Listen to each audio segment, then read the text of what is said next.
ఆ తప్పలేదు. అవతల వాళ్ళదే ఒక ఆటో జియ్యని వచ్చింది. అతను నేను ఏంటి సార్ చిన్న పని అన్న నువ్వు అరిచే స్థాయికి నేను తీసుకెళ్ళాలి. నేను సాధారణంగా ఎదుటి వ్యక్తి నా మీద అరిచే స్థాయికి తీసుకెళ్ళను. ఓకే. నా బిహేవ్ హ్మ్. ఏ మనిషి అయినా మనశ్శాంతి కావాలి అంటే హ్మ్. ఈ లివింగ్ రిలేషన్షిప్ మీద ఒక గంట ప్రేమ ఇష్టం లేదనుకో పని మానిపించేసుకో. యెస్. నాకు ఎవరితో గొడవ వచ్చిందనుకో నాతో ఎవరు హ్మ్. గొడవ వస్తే నేను పరుష వాక్యాలు వాడను. హ్మ్. I try my level best to control my self. అవతల వాళ్ళని రెచ్చగొట్టినా కూడా నేను ఒకటే చెప్తాను, నేనంటే మీకు ఇష్టం లేదా అయితే దూరం అయిపోదాం. హ్మ్. We are human beings. కొట్టుకోవడానికి లేవు ఇక్కడ. హ్మ్. రోడ్డు మీద అంతే నేను ఎవరిదైనా నాకు కారు ఢీ కొట్టితే నేను రోడ్డు మీద కొట్టుకోవడానికి మొన్న నిజంగా జరిగింది 1 వీక్ బ్యాక్. హ్మ్.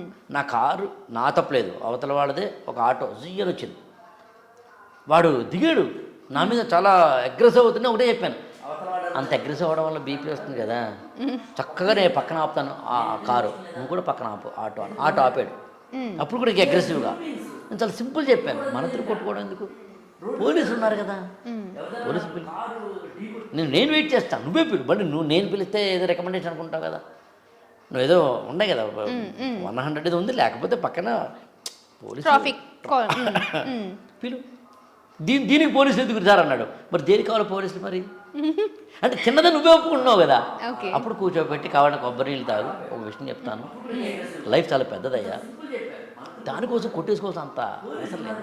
యెస్. నా తప్పో నీ తప్పై నా కారుకి డ్యామేజ్ అయినా నన్నే రుబాబు చేస్తుంటే ఎందుకే అంత, హ్మ్.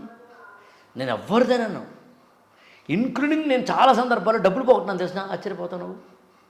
అంటే ఒక వ్యక్తిలో గొడవ వచ్చింది, చిన్న ఉదాహరణ చెప్తాను నేను. ఒక వ్యక్తి నా దగ్గర చిన్న పని చేయాలి, ఏదో కిందన ఏదో చాలా చిన్న పనే, మామూలుగా ఏదో క్లీనింగ్కి వాటి కోసం ఏదో అసైన్ చేసాం. హ్మ్. క్లీనింగ్ అసైన్ చేసిన తర్వాత అతను క్లీనింగ్ చేస్తున్నాడు, కానీ ఏదో 200కు 300కు మనం మాట్లాడుకుంటే చాలా పెద్ద పని ఉంది సార్, ఎక్కువ డబ్బులు కావాలి సార్ ఏదో అంటున్నాడు అతను. హ్మ్. ఐ అబ్జర్వ్డ్ ఇట్, యాక్చువల్లీ నేను పట్టించుకొని దాన్ని అబ్జర్వ్డ్ ఇట్. ఒకసారి పిలిచారు మా మేనేజర్, నేను అతన్ని, ఏంటి సార్ చిన్న పని అన్నారు సార్, పెద్ద పని సార్, 200 అన్నారు సార్, హ్మ్. పోనీ ఎంత కావాలో చెప్పాను అన్నాను. ఒకటే మాట, ఎంత కావాలి చెప్పు హ్మ్. అంటే అతను ఏదో 2000 1500 అడిగాడు. హ్మ్.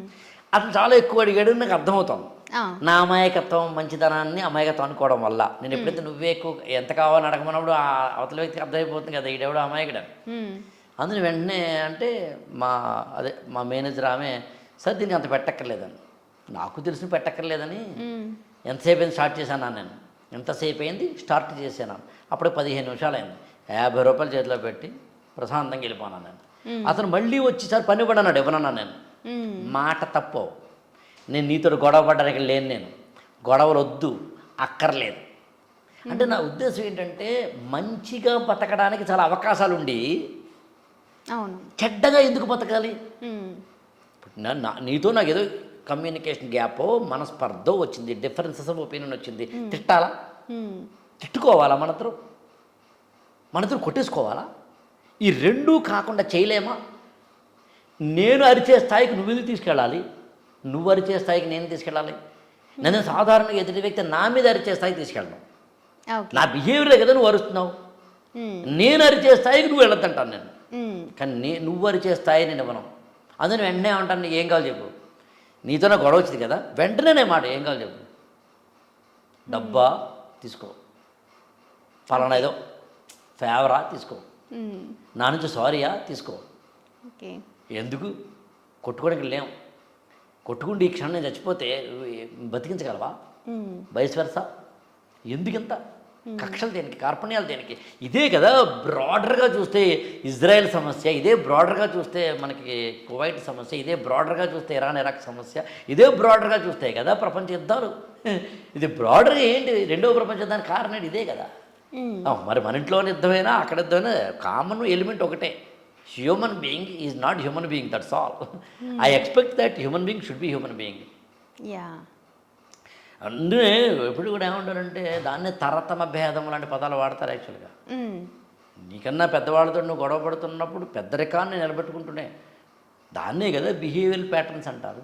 యెస్. ఎలా అయినా బతికేస్తాను సార్ అంటే బతికే సిగ్గుమాలను బతుకుతున్నారు. హ్మ్. అంటే నేను 90%, 100% ఎవరు ఉండలేము. హ్మ్.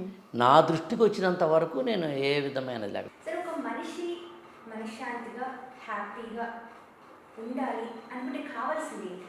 మనిషికి మనశ్శాంతి కావాలి అంటే రెండు మార్గాలు ఉన్నాయి.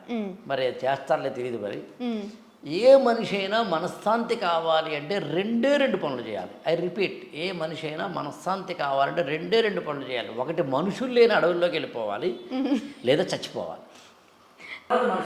ఏదో చెప్తారని ఎక్స్పెక్ట్ చేస్తున్నాను. చచ్చిన తర్వాత మనశ్శాంతి వస్తుంది. ఓకే. లేదా అడవిలో మనుషులు ఎవరు లేనప్పుడు మనశ్శాంతి వస్తుంది. మనుషుల మధ్య ఉంటే పూరి జగన్నాథ్ ఒకసారి ఒక మ్యూజియంలో చెప్పాడు. యాక్చువల్గా నువ్వు ఉన్నది మనుషుల మధ్య మాత్రమే కాదు, మనుషులనే మృగాల మధ్య. ఎప్పుడు ఎవడు ఏ రూపంలో నిన్ను పొడుస్తాడో నీ మీదకి దూకుతాడో తెలీదు, యుద్ధానికి సిద్ధంగా ఉండని. సో అందుకని తప్పదు, మనుషుల మధ్య ఉన్నాం మనం. మనుషుల్లో కూడా మనుషులు కాని మనుషుల మధ్య ఉన్నాం, జంతువులు అయిపోయిన మనుషుల మధ్య ఉన్నాం, కాబట్టి తప్పదు. సార్ ఇది నెవర్ ఎండింగ్. అంటే మీతో ఏ టాపిక్ తీసినా అది నెవర్ ఎండింగ్ అని అర్థమవుతుంది. మీతో చాలా మాట్లాడాలని ఉంది ఇంకా, కానీ మా టీం కూడా సపోర్ట్ చేయాలి, అలాగే మా ఆఫీస్ వాళ్ళు సపోర్ట్ చేయాలి. అంటే ఒక్కొక్క టాపిక్ తీసుకెళ్ళి ఇప్పుడు కూడా నాకు అదే అనిపించింది. ఒక్కొక్క టాపిక్ మీదనే గంట మాట్లాడచ్చు.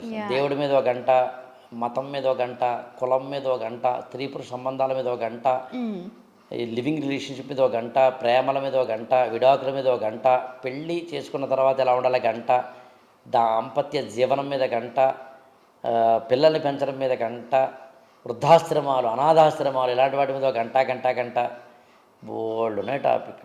మీకు ఓపిక ఉండాలి కానీ అట్లా. ఇది మాత్రం మనం అన్నిటికీ కలిపి గంట. Thank you so much sir. అంటే మీతో మాట్లాడిన టైం అయితే నిజంగా తెలియలేదు. ఇట్ ద సేమ్ టైం చూసారు కదా, దేనికైనా ఒక సొల్యూషన్ అయితే ఉంటుంది, బట్ దానికోసం క్లారిటీగా వినాలి. ఫస్ట్ ఆఫ్ ఆల్ ఏంటి అంటే ఏదైనా సరే, సార్ అయితే లవ్ లేదు, లవ్ అయితే నాకు ఇష్టం లేదు అన్నారు, కానీ పెళ్లి చేసుకున్నారు. నోట్ చేసుకోండి, పెళ్లి చేసుకున్నారు. సార్ వైఫ్ కానీ పిల్లలతో చాలా హ్యాపీగానే ఉన్నారు, బట్ పెళ్లి మాత్రం వద్దు అంటున్నారు. హ్యాపీగా ఉన్నారు మీరు చెప్పగలరు. మిమ్మల్ని చూస్తుంటే చాలా సార్ అది వేరే కదా. బట్ పక్కవాడు హ్యాపీ గురించి మనలో సర్టిఫికేషన్ సెల్ఫ్ డిక్లరేషన్ ఉండాలి తప్పించి కానీ. Okay. Anyways nice to meet you, but ఖచ్చితంగా మళ్ళీ కలుద్దాం. సో రకరకాల టాపిక్స్ చాలా మీరు చెప్పిన తర్వాత నా టాపిక్స్ అయితే చాలా రేజ్ అయ్యాయి, బట్ మనకి సమయం అనుకూలించలేదని అనిపిస్తుంది. Damn sure. So thank you so much sir.